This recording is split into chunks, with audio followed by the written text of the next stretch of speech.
So the craziest part of Saturday night's main event, I thought, is that the best stuff arguably happened after the show was done.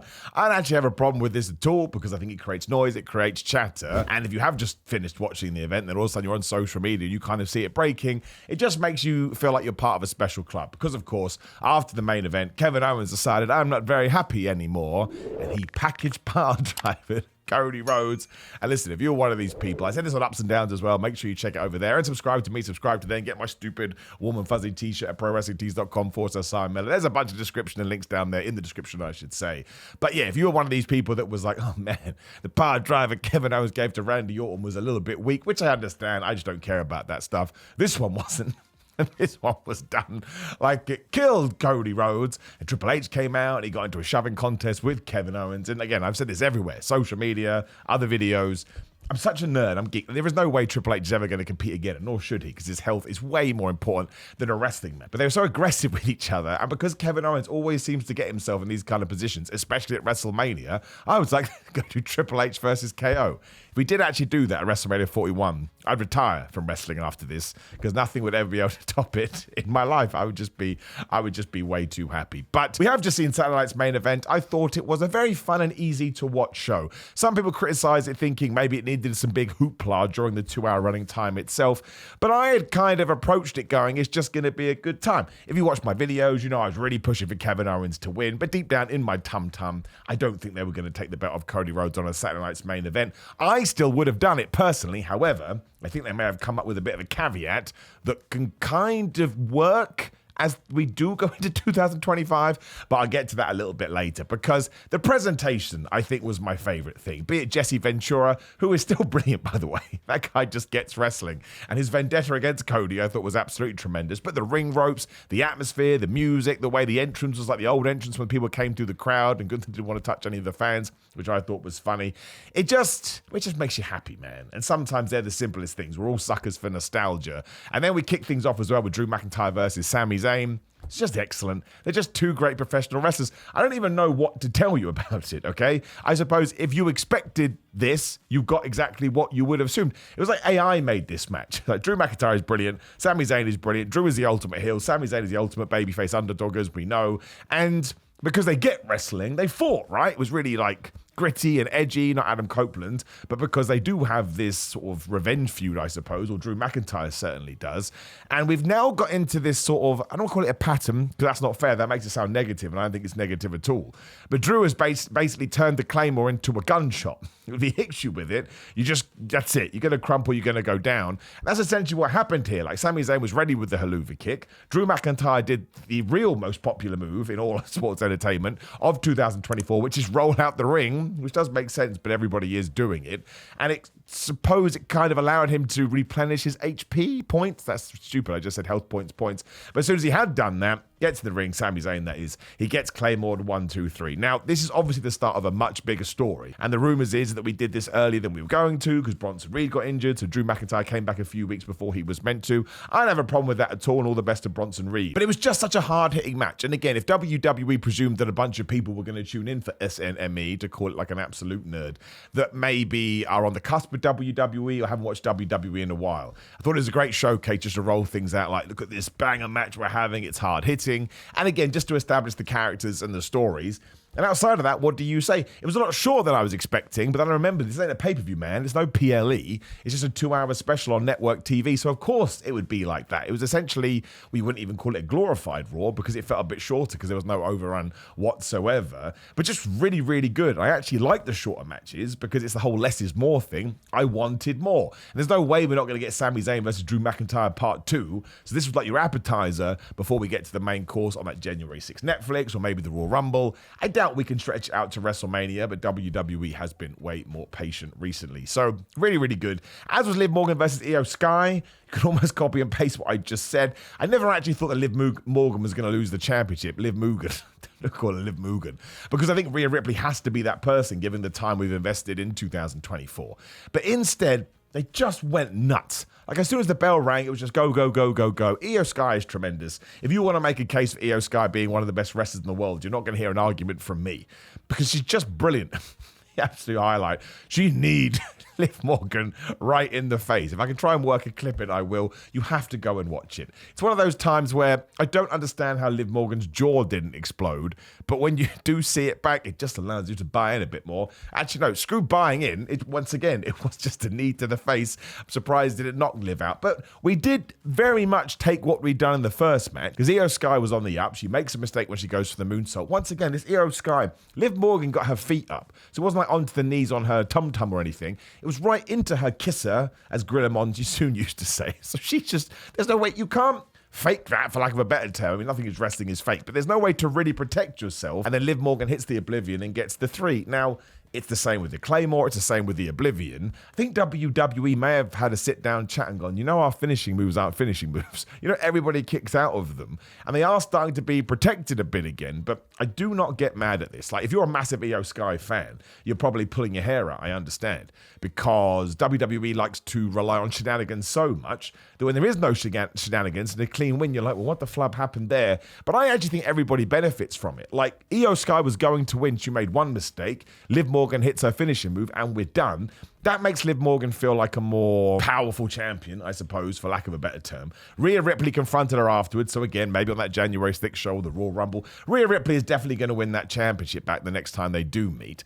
And I think Io Sky's loss here is probably going to result in her winning that championship, maybe even from Rhea Ripley down the line. I think WWE has mapped all this stuff out. So it's like, re-establish Liv Morgan here, adds more weight to that championship match that will happen within the next 4 weeks at the very least. I mean, maybe 8, but that'd be way too long. So everybody benefits. And it was just a really, really good match. Once again, if you want to call this a showcase show, I suppose that you could do. And Liv Morgan kind of gets some flack on the internet because they think the Dominic stuff kind of went off-piste, or the Rhea Ripley stuff is elongated. And I suppose there are criticisms there.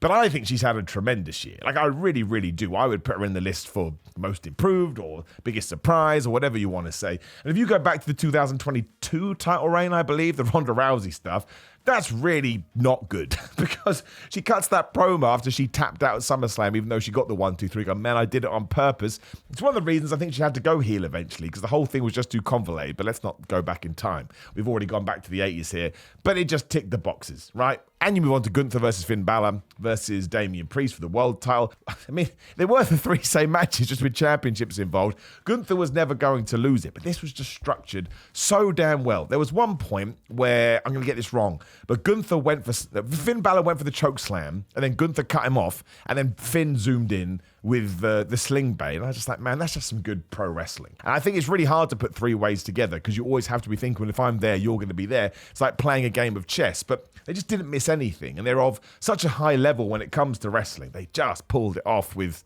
perfection, dare I say. It went, oh my gosh. At the end, Gunther just powerbombed, essentially. Damian Priest onto the steel steps. Damian Priest is a big dude, man. That must have killed. And poor Finn Balor was being bopped around like a tennis ball. He got drop kicked to death. Bomb of power. 1, 2, 3. Pat McAfee was totally obsessed with Finn Balor's abs. Why not? Obviously, Pat McAfee came back on this show as well. I should point that out. I would imagine Gunther is now going to go in a totally different direction. He doesn't need to do anything with these two guys anymore. The rumor is Finn Balor's going to get a big push in 2025, so that's interesting. Once again, talking about that January 6th Netflix show, I would think you do the blow-off between Finn and Damian there, because there was one point here where Damian Priest had it won, but Finn Balor hit the coup de grace, and Finn Balor was getting 1-2 oohs all over the place. So I think both of them can be a bit like, you absolute goober, you cost me the world title. Gunther could be like, I don't want anything to do with either of you anymore. So I'm going to move on to something new. But that is interesting. Gunther's future direction is interesting. It could be a CM Punk. He's talked about having the world championship, and then I guess that could work into the Seth Rollins feud. They're fighting over a title. I mean, Punk has teased that as well. But I suppose this is a match you want to watch. I don't know how many it went, 12 minutes maybe, 15. I don't time them. I'm not an absolute freak. But it was just a good showcase, I think, for what WWE has done all year. We're going to take 3 people who we have spent 12 months building up, and we're just going to let them go out there, and let's just use a stupid word. They're going to have a banger. They absolutely had a banger, and Gunther winning doesn't really matter. It was hilarious. The last 2 minutes of this match was Gunther just being like, oh, I've got my confidence back, which is the story. Just murdered everyone. He just absolutely murdered them. You can tell that he's a Triple H guy. I don't mind that, man. If that is the trajectory we're taking and we want to ensure that Gunther feels like an absolute badass, then do it. I don't think Damian Priest feels any worse. Obviously, Finn Balor took the pin, but Finn Balor is mad underrated anyway, which is why I'm hoping that the 2025 push is true, because my gosh, will I enjoy that. It would make me so damn happy. When I think we probably had the best part of the evening, maybe not the best, the most satisfying, right? Because it was Chelsea Green Meechin in the finals of the US tournament. This crowd had decided we were rooting for Chelsea Green, even though Piper Niven was getting in the way all of the time. But I quite like that too, because Meechin won that dumpster match a few months ago. And because Piper Niven was being a massive Poindexter, Meechin has every right to walk out on SmackDown and go, oh, I want a rematch, because she did totally get screwed. It's just the fact that nobody cared. And the best thing about it is the kind of story of Chelsea Green. Because she gets into WWE, she gets let go, which was totally mad. She comes back, I don't want to call her a comedy character, because I think she had more layers than that. But she was just a very, very, I'll win, I'll lose, I'll get my ass kicked, I'll look silly. That's the best thing about wrestling anyway. To the point, everyone got behind her and willed this into existence. And even if she did lose it tomorrow, for example, it doesn't matter, because one, she'd be able to handle it because she totally gets this. But she is now the first ever women's US champion. And no one is ever going to forget about that. And I can't think of anyone more deserving. And the absolute end of this was awesome. Piper Niven interfered for the 4,629th time. So Meechin was like, oh, now I've got to get rid of you. It's like a mum that was sick of their child. And because Chelsea was up on Tina the Turnbuckle, she did this crazy like Final Fantasy move, and then ended up in the unprettier position, hit it 1, 2, 3. That was the best finish of the night. That was really cool. And that is a great way to sort of get your finish over as well. Not just the whole I can hit it from anywhere, but Meechin, within the realms of the narrative, would not have seen that coming, so maybe it shocked her just a little bit more, but it just made me happy. And I wouldn't have minded Meechin winning. I think that it's been awesome how we booked her over the last few months, but Chelsea Green just had the edge on her. Sometimes it just happens. And it was wonderful, and it was lovely, and I hope Chelsea Green had a tremendous evening because she has much deserved it. And Piper Niven looked over the moon as well, so I think those two have a genuine relationship. It's just one of those moments in wrestling where we're not actually watching it for the wrestling, we're watching it for the people behind the camera. But that's one of the reasons wrestling is so great anyway. I think a common tale for most people is you get into wrestling, then for whatever reason you fall out of love with it for a couple of years. Not out of love, but it just escapes you for a bit. And then when you get back into it, what really drags you in is the backstage stuff and learning about the wrestlers. And there's bad sides to that, but the good side is that when somebody does get an opportunity they deserve, it's like, man, that was awesome. Isn't it great? Which was basically the same with Kevin Owens versus Cody Rhodes. I know I went on and on about it, and man, not many people, but a couple of Fruit Loops messaged me going, ha ha, Kevin Owens didn't win. It's wrestling, man. There is no winning and losing when you break it all down. And I'm more than happy Cody Rhodes continuing his championship run. I like that championship run. Once again, some people aren't into it, but they kick the crap out of each other because they don't like each other. Kevin Owens had a Dusty Rhodes t-shirt with his picture on it. Jesse Ventura was in his corner totally. And I suppose the nuance of this match is after the first referee got knocked down, because Kevin Owens hits the stunner. He has Cody Rhodes beat, right? And we had the visual pinfall. It wasn't like he looked around like, oh, I don't know what's going on. The fans even counted up to like 9, because of course everybody wants to see a title change. That is interesting. It's a very brave thing to do, because of course Kevin now has a great point, and how does Cody defend himself against that, right? He's going to have to come up with something too, especially because then another ref comes down. He gets hit when Kevin Owens gets out of the way of the Cody cutter. Kevin then decides doesn't care, gets a chair, he swings at the Cody. Cody, that's crossroad onto the chair. This is why Ventura is such a good old school comment. Because he was like, I bet Cody used the chair. When he does, he's like, oh, what a surprise. What an absolutely terrible person he is. Now, I guess the next intriguing part is that Cody pushed the chair out of the ring. Now, you would do this. That's just a smart thing to do. Whether you're a good guy or a bad guy, it's kind of like when he was going to kill AJ Styles with Simba the Steel Steps. You have to act like a human being would. And referee Charles Robinson, who was back here, did the 1, 2, 3 on the apron. He didn't even get in the ring. So you could argue as well that if he had slid in the ring, which I think is protocol, I have no idea how you would approach that. Maybe Kevin Owens would have had an extra second to count out. I think that, your kick out, I should say, I think that is going to tie in too. And this is when Owens went crazy, hit the package power driver, which I popped for, which goes to show wrestling really is less is more, to repeat what I said earlier. And Triple H came out again. It went off air, Saturday Night's Main Event with Cody Rhodes celebrating. And listen, the Nassau Coliseum, everybody was going crazy for him. I've seen some people going, oh my gosh, people are going to start booing Cody. You are walking walking a tightrope with this. But again, he's been champion now for what? May, June, July, August, September, October, November, December. 8 months. And if we're not going to do what we used to do with Austin and The Rock, you can go back and look at their records, they'd win and then they'd lose. They win and then they lose because they were better on the chase, right? Going after the title. If you are not going to do that, you have to come up with little sort of tidbits in order to keep things interesting. Even when you do have a white meat babyface champion, it can't just be win, win, win, win, win, win, win. That is how you piss people off. This one makes Cody far more interesting as a character. It makes the match more interesting. This is the point I made earlier that I'll get to now. Kevin Owens did storm off with the Winged Eagle belt, which, did I even talk about that? I can't even remember. That was the best part of the whole night. Cody pulled off what he said he would do in the week as the rumor, and he came down with the Winged Eagle title. Now, at first I was like, well, now that can never go away again. It's damn good. But because KO walked out with that version, and because he's pretty adamant going on his social media that he won this and he should be the champion, I think he may start walking around with that championship. If that happens, that's the great story WWE has done in ages. Kevin Owens with my favorite belt. I have now decided that Kevin Owens is probably in my top 3 wrestlers of all time. I think it's Steve Austin, Bret Hart, and Kevin Owens. I mean this. I need to sit down and really consider it. But that World Championship is my favorite version. I've got one over there, once again, always out of reach because I'm an absolute idiot. But if those two things come together, we are walking on a fine line because I'm going to love him so much. I'm going to want him to win all the championships. But we have to do this match again, which I presume we'll do on the January 6th Raw. And Cody has to be off TV for a while. It's very, very interesting. And it was very, very well done. And while you didn't get the big, oh my gosh, on the show itself, we've still planted the bread seeds, right? What is a bread seed? A breadcrumb? Or the seeds. You have to pick one. You can't combine them. But I really like this. I think it had a depth to it, which makes me sound like a massive nerd, but it's true. It wasn't like what we may have done in the past, which was Cody wins, lol. I don't think we're at that stage, by the way. Once again, huge fan of Cody. But it made him more interesting. I'm repeating myself. It made Kevin Owens way more interesting. And that shoving match with Triple H, we didn't do it on TV, so it could just be something nice for the cameras, and it worked. People were losing their minds over this.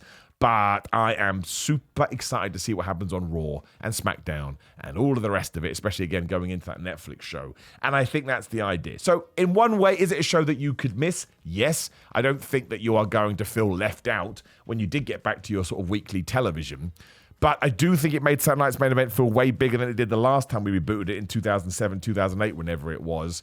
And I think this Kevin Owens thing is going to feed into 2005. And I think we're going to add elements to Cody as well. So I just enjoyed myself for whatever reason. I know, Simon, you always enjoy yourself. Not actually true.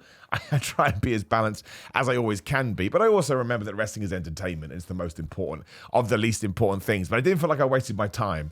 And when I was done, I was excited to talk about it. And I think those two things are really important, which is why I also want to slip in the stuff about Toni Storm. 2 things from AEW, actually. Toni Storm having amnesia and thinking she's just signed for AEW is wonderful. She is brilliant. Like, next level stuff. And Thunder Rosa getting her first pay-per-view match in ages against Mara, that's thumbs up too. Now, of course, Thunder Rosa is my friend, but still, that makes sense why I would like this. She's my friend, and I want good things to happen to her. Anyway, make sure you drop me a comment below. Give me all your feedback about Saturday Night's Main Event, because we'll do a video tomorrow when I can react to all of that too. Just interact with the video as much as you can. Subscribe, click the video, like and share. Just go nuts. And again, all the links and stuff down there for Grill of Mind. I've got a code Simon and Simon 316 on my Pro Wrestling Tea store. And again, I'm getting loads of cameos at the moment of Simon Miller for Christmas.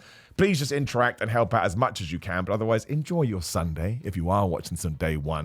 Thank you as always for stopping by, and I will probably see you next week.